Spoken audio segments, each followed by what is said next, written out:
Kapal bongkar muat batu bara Arksilo karam di perairan Ambang Guar Sungsang, Kabupaten Banyuasin, Sumatera Selatan, Rabu pagi.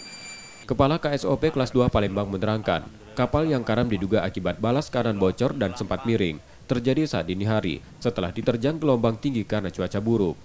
Tidak ada korban jiwa dalam peristiwa itu. 36 ABK dievakuasi ke kapal MV SDL Miracle untuk kemudian dibawa ke pelabuhan Tanjung Api-Api menggunakan tugboat. Selanjutnya kapal patroli dikirim ke lokasi untuk memastikan tidak ada dampak pencemaran yang timbul, karena tersisa 46 ton solar di kapal tersebut. Bernama Aksilo yang di ABK 36 ABK yang saat ini sedang dievakuasi menuju ke pelabuhan Tanjung Api-Api dengan menggunakan kapal tugboat.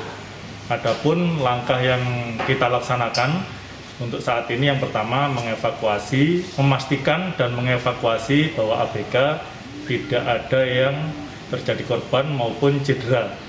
Saat ini sedang perjalanan menuju ke pelabuhan TAA. KSOP juga berkoordinasi dengan navigasi agar dilakukan penandaan di lokasi kejadian karena merupakan area labu SDS untuk bongkar muat kapal. Rizky Oktora, Muklas Diferensial, Kompas TV, Palembang, Sumatera Selatan.